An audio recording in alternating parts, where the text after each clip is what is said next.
Geoff, this is a huge win, isn't it, from Mikel Arteta's side? Grella was looking the other way. It's been a long day for her. You're quick, Geoff. You were there a second ago. Yeah, it's that movement off the ball. It's always been one of my strengths, hasn't it? You know what he's doing, Geoff? He's still thinking about that food you had earlier. How did it go, by the way, your food tour in the Emirates? The food tour was great, but to be honest with you, Arsenal nearly made a meal of this, and they threatened to choke at one point on the game because they were 2-0 up and cruising. There was absolutely no sign whatsoever of Leicester City being in this game. Half-time, I think they had one touch in the opposition box. Arsenal was so in control. And at half-time, I don't know what happened. It's as though Arsenal went to sleep and Leicester City woke up. All of a sudden, it's 2-2, and the possibility of making up that ground on Manchester City had gone. And I think what's really interesting is the way that Arsenal dealt with it. I've just been listening to Mikel Arteta in the press conference here, and he was absolutely beaming. He said, look, you know, without doubt, it was worrying, but he said, I loved the way that we dealt with it emotionally. There was too much emotion, but we carried on doing the right things. We carried on playing the football. And, of course, 4-2 looks a comfortable scoreline in the end, but nowhere near tells the story. So he pretty much confirmed he loved the way they won almost more than if it had been a routine victory. I'm not so sure that the Arsenal supporters would agree with that, but I kind of get where he's coming from. Geoff, as you know, no two seasons are ever the same. Can you talk us what the atmosphere was like when it was 2-2? Because obviously we know what's at stake for Arsenal, City dropping points earlier on. What was it like from the fans' perspective and the atmosphere that they created for the players? Well, as you can imagine, Nigel, it was tense, it was nervy, it was fraught, and the thought that they'd thrown it away. But it was different, though. They weren't on their backs. They were supporting them the whole time. They were right behind the team. There was a very subtle difference between them being desperate and the fans believed. The teams believed and the fans believed. I think that was the difference. Though you've played in games, Nigel, where it's like that, and you could feel the pressure coming down from the stands. That wasn't the case. Yes, they were urging them. Yes, they were worried about what might potentially have happened here, you know, to toss away this potential, clawing back what could be huge 2 points in a title race. But there wasn't a desperation about it at all. There was no sense of, oh, we've blown it early on. Not at all. They were right behind them. And I think that was reflected in the Arsenal performance as well. What's the belief level like in England, in the country, about Arsenal actually being able to do it? Because I know that they can, and I know the tide has shifted, and people will say that Arsenal could go on and beat Manchester City. But then games like today, a draw for Manchester, Arsenal coming back and winning in this way. What's the pulse like over there?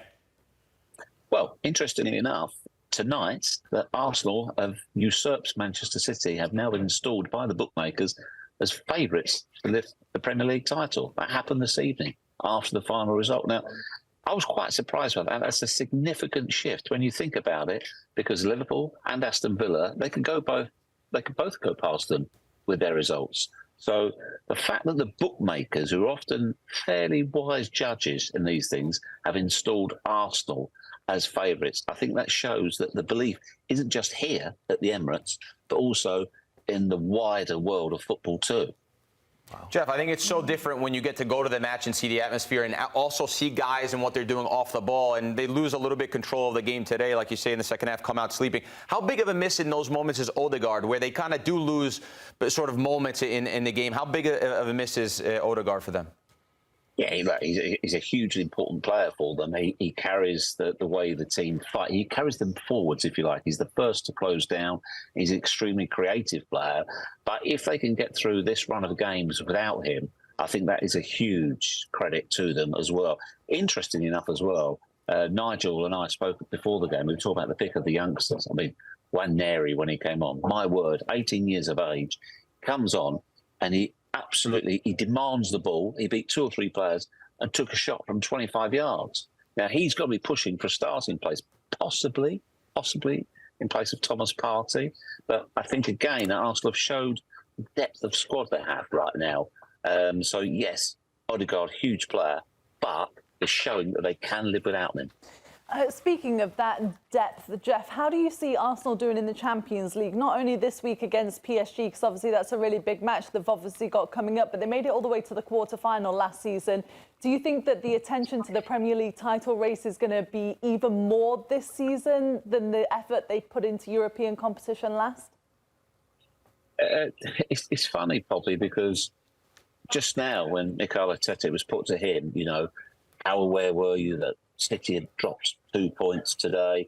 You couldn't afford to give it up. Could it have been, you know, an absolute disaster if you hadn't made up that ground, especially after winning 2-0? Mikel Arteta said, look, I understand, and yes, of course, we want to win every game, but it is only September. We've only played 6 games. But I think that really underlines, if you like, the intensity that there is around this Premier League title race this early in the season. Champions League, I think, is slightly different because I think we're all getting used to this new format, aren't we? We're not quite sure what results mean early on, and also you don't play the same team away from home. But to answer your question more specifically, yes, I think there is the desire there to go further. They are a better team. They've progressed this season, no question about that. They're building on the back of last season, and they do have more depth in their squad as well. They've got players coming back as well. So I think they'll be able to cope with it, and I think they want to go far. It's just the games are coming thick and fast. But Arsenal also in a run of games at home as well, because they played Bolton in the week. Today they've got PSG, then at Southampton, home again next week as well. So if they can make that advantage count, then that will stand them in good stead as we start to get into the winter months. Geoff, obviously being there and having the eye test to watch that game, Steve Cooper's under a lot of pressure already at Leicester. From what you saw today from them, their performances, do you think that just adds more pressure to his position right now? Depends which Leicester performance you talk about, Nigel. Genuinely, in the first half, I couldn't tell you what they were doing. They didn't press, they didn't get physical, they didn't try and take Arsenal on at football. They just offered absolutely nothing. They were a pale imitation of a Steve Cooper coach side. Now, you know he's a good coach. Second half, he obviously had words with them at half-time. I don't know what he said, but it really worked. They took the game to Arsenal. They scored quickly. They chased it up. They harried. They hustled. They created. And they were a threat. They were a threat on the break as well. So, look, I think today for Leicester City fans, they didn't expect anything from today, but they'll have seen signs that there is something there. And look, when you haven't won a game, you're going to be under pressure, aren't you? Of course you are, until that first victory comes. But if I was a Leicester City fan tonight, I'd be encouraged by that second half display. I'd be slightly worried about the first half, but the second half display was decent. They played some decent football as well. So hopefully it'll get a chance and that win will come, but it can't come soon enough. They show glimpses, didn't they? Good stuff, Geoff. Good to see you. Thanks so much for joining us. We enjoyed your walk and talk earlier. Yeah, that's my exercise for the weekend, so I'm off down the pub now.